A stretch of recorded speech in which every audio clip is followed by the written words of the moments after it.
Bismillahirrahmanirrahim. Assalamualaikum warahmatullahi wabarakatuh. Waalaikumsalam. Pemirsa NU Jabar Channel yang kami hormati, bertemu lagi kembali dengan Bincang Hukum Islam. Biasa dengan saya Kang Adha dan juga narasumber kita Kang Fahmi Hasan Nugroho. Kemarin kita sudah bicara tentang riba dalam jual beli. Ya, ada di situ kita bahas tentang forex, ada di situ kita bahas tentang tukar emas, ya, cicil emas, tabung emas, ya, dan juga terkait dengan uang receh tadi, ya. Baik Kang Fahmi, mungkin masih ada yang mengganjal ini kemarin satu, ya, terkait dengan uang receh ini solusinya gimana, kan kadang-kadang orang banyak yang jual beli, ya, kemudian dia nggak ada kembalian. Nah, kembaliannya itu minjem dulu ke sampingnya yang jualan. Nah, bahasanya tuh tukar dulu. Nah, itu bagaimana Kang Fahmi ini solusinya untuk yang itu? Sebelum kita mulai ya. Ya, Oke. dalam kasus itu menjadi riba karena udah ngasih duit 100.000, dibalikinnya bukan 100 tapi 70 atau berapa gitu. Nah, ribanya di situ karena nggak kontan. Maka solusinya itu jangan ngasih uang dulu, tapi pinjam aja dulu. Langsung akadnya adalah pinjam dulu 50, nggak ada kembalian. Baru kemudian nanti dikasih 50, berarti kan hutangnya cuma 50 tuh. Ya udah nanti tinggal bayar. Kalaupun misalkan belum ada uang 50, adanya uang 100, ya kasihkan 100, nanti dia balikin 50 lagi. Jadi bukan transaksi tukar, tapi transaksinya hutang. Pinjam meminjam, ya, transaksinya peminjam. Ya, jadi begitu pemirsa, kalau ada pertanyaan ya, nanti solusinya gimana tuh, nggak bisa nuker uang? Bisa nuker uang, tapi tadi sesuai dengan arahan dari Kang Fahmi, kita akadnya bukan tukar, tapi kita akadnya adalah meminjam dari tetangga yang jualan atau bagaimana, nanti kita tinggal balikin seperti itu. Karena kalau kita akadnya tukar, berarti kan tidak tunai, ya. Nah, itu yang menjadi masalah dan bisa dikategorikan menjadi riba. Jadi mulai diganti menjadi kata-kata pinjam dulu. Oke. Gitu. Selanjutnya kita akan bahas masih terkait dengan riba. Kalau kemarin kita bicara ribanya yaitu riba jual beli. Nah, sekarang kita akan membahas riba dalam pinjaman, ya. Riba dalam pinjaman itu bagaimana? Karena banyak nih. Langsung aja nih kita dengarkan narasumber kita, Kang Fahmi. Enggak, Kang Fahmi? Siap, atur nun. Sebagaimana yang kemarin dibahas, riba itu kita bisa katakan ada dua jenis. Yang pertama dalam jual beli yang kemarin dibahas, lalu kemudian yang kedua sekarang adalah dalam pinjaman, riba pinjaman. Nah, sebelumnya, sebagaimana yang udah dibahas pada pertemuan yang lalu kayaknya, dalam fikih, pinjaman itu ada dua jenis. Yang pertama pinjam habis pakai, yang kedua pinjam manfaat. Pinjam habis pakai itu adalah meminjam sesuatu yang mana barang yang dipinjam itulah yang digunakan sampai habis. Itu barang yang dikonsumsi katakanlah, beras atau minyak atau apa, pokoknya itu barang yang kalau dipinjam nanti habis dia dan kita akan mengganti dengan yang sejenisnya. Itu namanya qard, al-qardu. Lalu kemudian jenis yang kedua adalah pinjam manfaat. Pinjam buku, pinjam pulpen, pinjam sepatu, pinjam motor. Nah, itu pinjam manfaat. Itu kategorinya masuknya ke dalam bab ariyah namanya. Jadi dalam bahasa kita sama-sama pinjam, tapi dalam fikih itu dibedakan. Ya emang beda budaya antara Indonesia, antara kita di sini dengan ketika fikih itu terbentuk. Kayak jual beli di kita beda antara jual beli dengan barter, tapi dalam fikih itu jadi satu bab namanya baya', disatuin. Di kita pinjam itu disamain, tapi ternyata dalam fikih itu dipisahin. Nah, riba yang ada dalam pinjaman hanya dalam pinjaman habis pakai atau qard tadi. Karena Rasulullah SAW menyatakan kullu qardin jarra manfaatan fahuwa riba. Setiap pinjaman habis pakai yang mendatangkan manfaat, maka itu adalah riba. Manfaat bagi siapa? Manfaat bagi pemberi pinjaman. Itu. Kang Adha pinjam ke saya 100.000. Lalu kemudian balikin 120. Berarti ada tambahan bagi saya 20.000. Nah, itu menjadi riba. Gitu. Ribanya dari mana? Pertama, riba kan tambahan. Nah, inilah tambahan. Lalu kemudian dia akan menjadi riba jika disyaratkan di awal. Ya, disyaratkan di awal akad. Kalau tidak disyaratkan di awal akad, sebenarnya nggak masuk riba. Misalkan, Kang Adha butuh uang mendesak karena harus membiayai ini pengobatan atau biaya operasi. Pinjam 10 juta misalkan. Lalu kemudian kebetulan ada 10 juta kasih weh. Lalu kemudian karena dari uang itu terus kemudian akhirnya operasi berjalan dan sehat kembali, ada rasa ingin Terima kasih. terima kasih.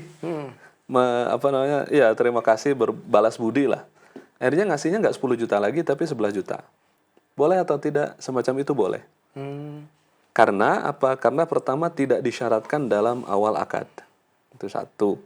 Terus kemudian yang kedua, ini tidak menjadi kebiasaan. Kalau menjadi kebiasaan balik lagi jadi riba. Misalkan orang tahu kalau misalkan Kang Adha pinjem pasti akan ditambahin. Nah, kalau itu udah jadi kebiasaan, maka nggak bisa. Jadi riba itu ya. Jadi riba. Karena nanti orang ketika ngasih pinjaman, di benaknya sudah ada harapan. Kalau ngasih ke Kang Adha mah pasti ditambahin. Nah, itulah yang menjadi riba. Nah, ada harapannya itu ya.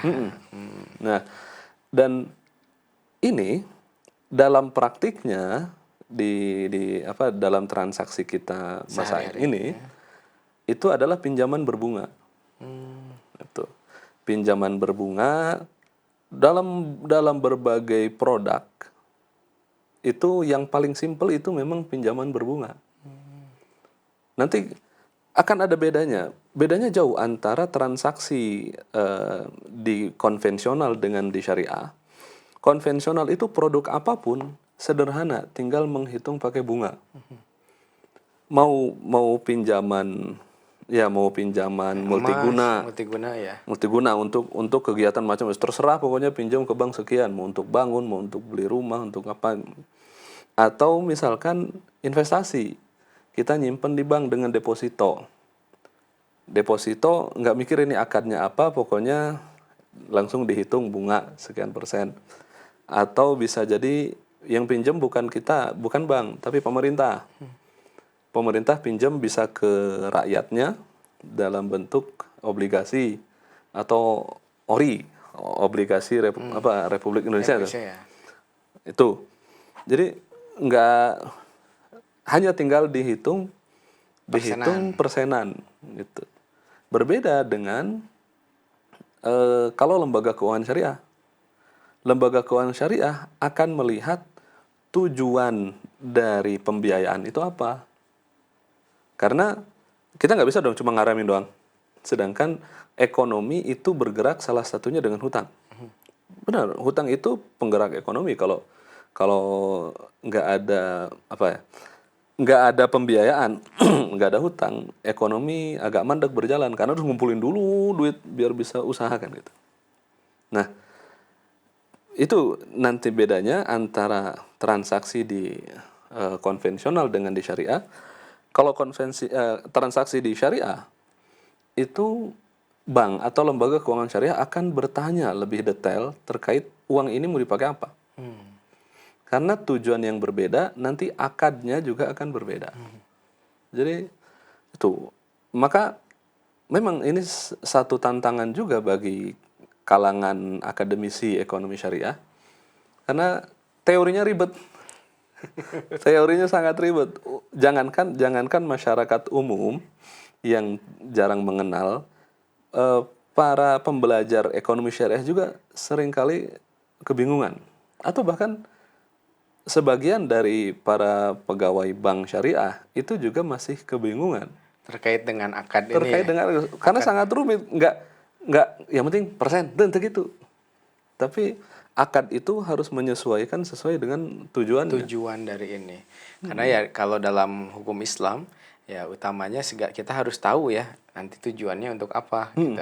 Nanti beda tujuan bisa jadi beda hukum ya Kang ya. Bisa jadi beda hukum, bisa beda akad. Yang Ya, penting beda akad. misalnya tadi tentang multiguna. Kalau di bank konvensional mungkin ya, simpelnya ada orang mau bikin pabrik apa anggur atau pabrik yang berkaitan dengan homer.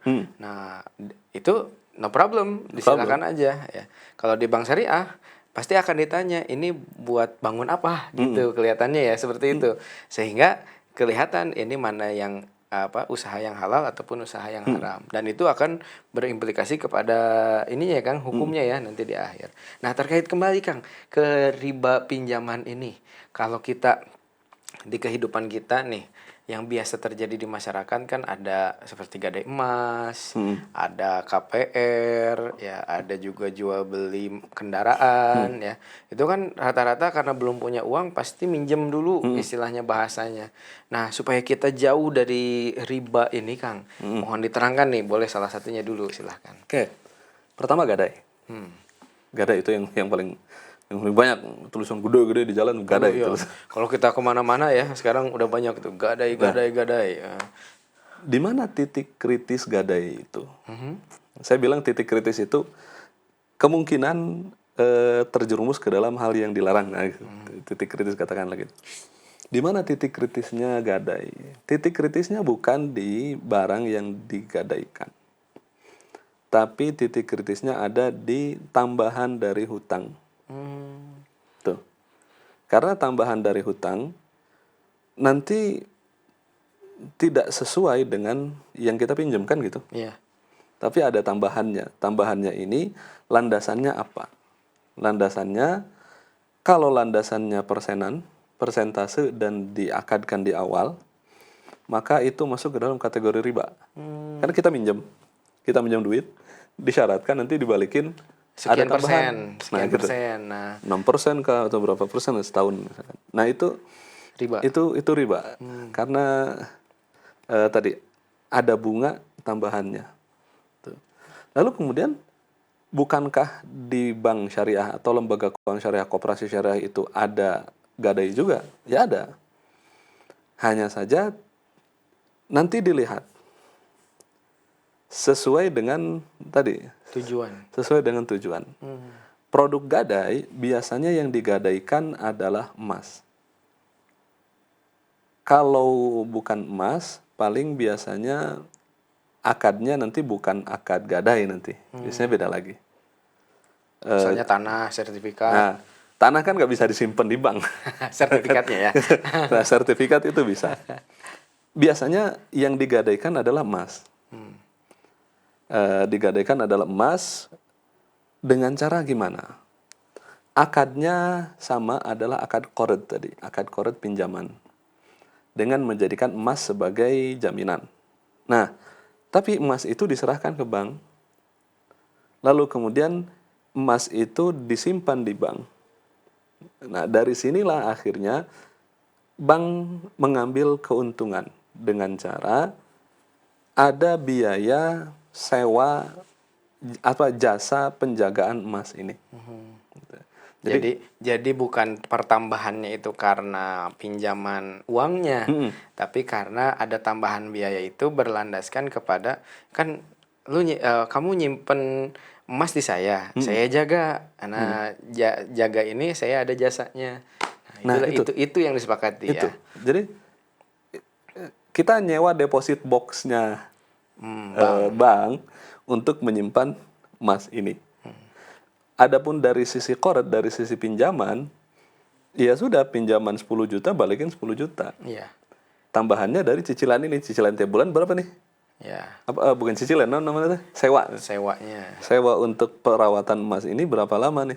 Dalam 1 bulan misalkan 12.000, terus 12. Berarti kalau dalam 1 tahun berarti 12 kali 12 kan? Ya. Kan gitu. Nah, tambahannya tuh di sini. Kalau dilihat sama aja kalau gitu mah. Iya. Non beda nak. Iya. Apa bedanya kalau gadai konven dengan gadai syariah? Bedanya ada di akad. Bedanya ada di akad. Itu yang paling kelihatan. Karena tadi apa landasan tambahan.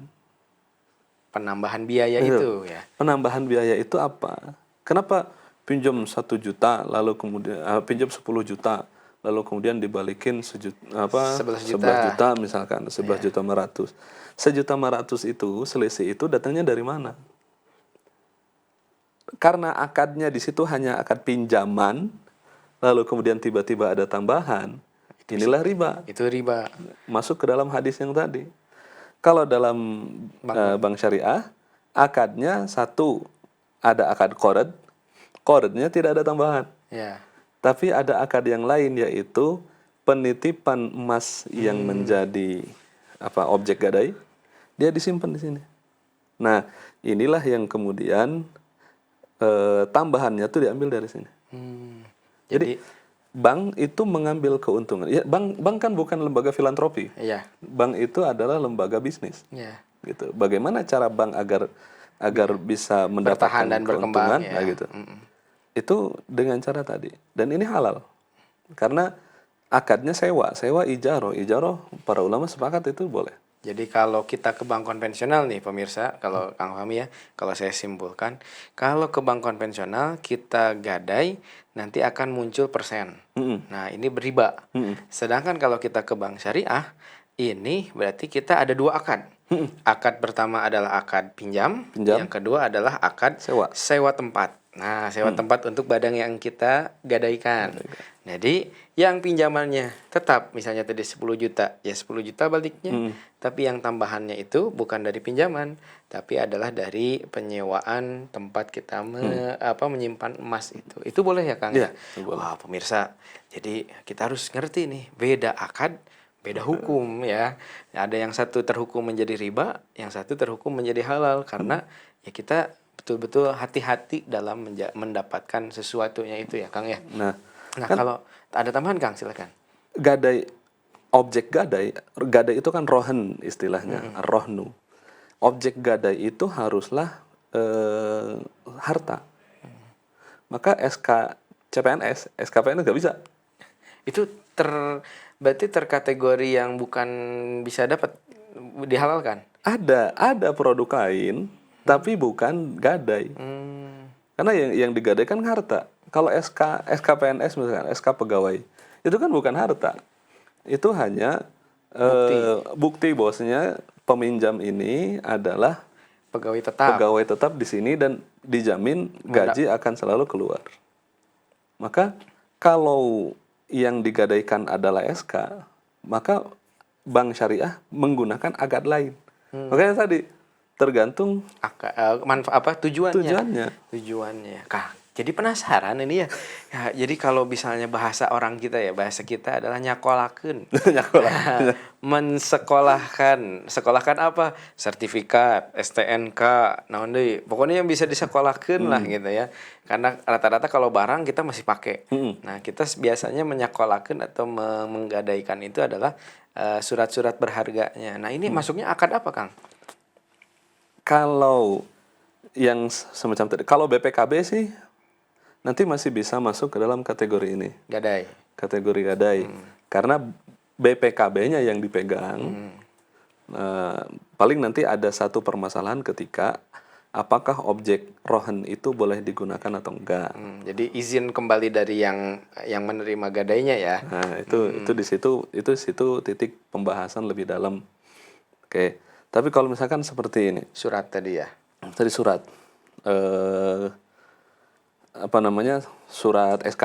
Ya. Kalau tadi kan BPKB itu bukti kepemilikan, sertifikat tanah itu bukti kepemilikan. Itu masih bisa masuk ke dalam objek gadai. Karena tujuan gadai itu apa sih?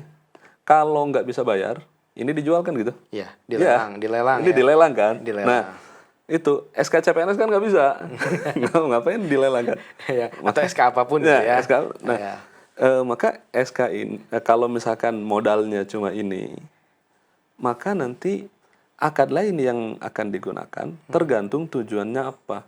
Oh, misalnya dia mau bangun rumah, berarti akadnya ada banyak opsi. Instrumen, banyak opsi. Jadi bisa dibolehkan kalau dalam bank syariah karena dia banyak opsi akadnya. Opsi akad. Kalau di bank konvensional pasti otomatis kembali lagi ke bunga. Ya.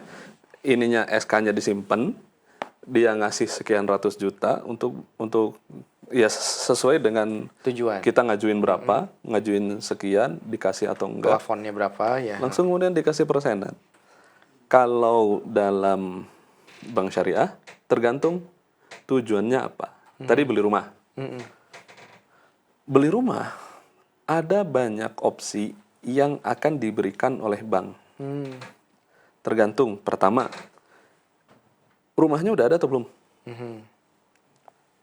Yang kedua, rumahnya mau bikin sendiri atau dibikinin atau sama developer katakanlah gitu. Ini bisa beda akad. Misalkan developer udah ngebangun, kita mau beli, maka akad yang digunakan biasanya adalah bai' murabahah atau jual beli dengan keuntungan yang transparan. Maksudnya gimana? Akang ngajuin KPR ke saya. Jaminannya CPSK. Nah, SK. Lalu kemudian udah jelas nih rumahnya yang itu di komplek ini. Nomor sekian, kapling sekian. Terus developnya ini gitu. Ya. Bank, katakanlah saya bank, saya akan membeli rumah tersebut dari developer, saya akan ngirim uang nih. Ketika akad ini sudah selesai, sudah transaksi, uang akan saya kirimkan ke developer. Dengan akad saya membeli rumah itu seharga katakanlah 150 juta. Lalu kemudian saya menjual kembali rumah ini ke akang dengan harga ya tergantung berapa lama mau mencicilnya. Ini masuk ke dalam istilahnya bai' bitaqsid. Jual beli cicil. Jual beli cicil itu dibolehkan. Bahkan perbedaan waktu dengan perbedaan harga itu nggak jadi masalah. Maksudnya kalau misalkan mau cicil beraninya 15 tahun sekian, kalau mau 20 tahun maka akan lebih besar lagi. Itu nggak jadi masalah. Yang terpenting adalah total harga akhir diketahui. Tadi 150 juta. Karena saya beli dari situ. Lalu kemudian kalau mau misalkan KPR 20 tahun. Harganya jadi 400 juta. Harganya jadi 400. Nah, jadi 400. Itu kan perhitungan bisnis. Yeah. Itu kan perhitungan bisnis dalam internal bank. Tapi dari sisi akad, ketika rumah sudah dipatok harga cicil 20 tahun adalah 400 juta, maka kesepakatannya adalah di situ. Kesepakatannya di situ sehingga nanti ketika dicicil, maka kita tinggal mencicil sampai ke total harga ini. Kalaupun katakan mau mempercepat pembayaran, ya harganya tetap yang ini. Tidak ada tambahan. Tidak ada tambahan. Ya, tidak ada penalti ya. Harganya tetap yang ini. Kecuali paling nanti ketika misalkan ingin melunasi di awal, datang ke bank, lalu kemudian bank memberikan diskon. Nah, kalau diskon boleh. Jadi karena janjinya 20 tahun, tapi ternyata dalam 10 tahun bisa lunasin. Nah, itu bisa ada diskon. Paling di situ. Wah, jadi sangat menarik sekali ya ini karena sudah menjadi kebiasaan di masyarakat. Kadang-kadang kita tidak tahu bahkan menyamakan antara bank konvensional dengan bank syariah. Kalau segitu ya di bank ini sekian persen pokoknya mah. Kalau di bank ini sekian persen. Padahal kita tidak bisa menyamakan seperti itu karena akadnya berbeda, tujuannya berbeda. Ya tadi istilahnya nyakolakeunnya juga dengan tujuan yang berbeda ya. Maka akhirnya nanti tergantung tujuan hukum mana yang akan kaidah fikih mana nanti atau istilah fikih mana untuk dalam akad tertentu yang dipakai untuk tujuan akhirnya. Jadi tidak bisa disamaratakan semuanya persenan sekian, nggak bisa. Jadi itu pemirsa mungkin ini sangat bermanfaat sekali Kang, tapi ini sangat karena waktunya yang terbatas ya. Jadi kita akan potong dulu di sini. Kita masih akan membicarakan tentang riba dalam pinjaman ya, mungkin dari KPR-nya atau dari yang lainnya. Karena KPR tadi baru satu. Baru satu bentuk, masih ada bentuk yang lain. Ya, kita itu masih menunggu itu. Tunggu di episode selanjutnya Bincang Hukum Islam masih di NU Jabar Channel. Saksikan kami di episode selanjutnya. Hatur nuhun hapuntenna. Assalamualaikum warahmatullahi wabarakatuh.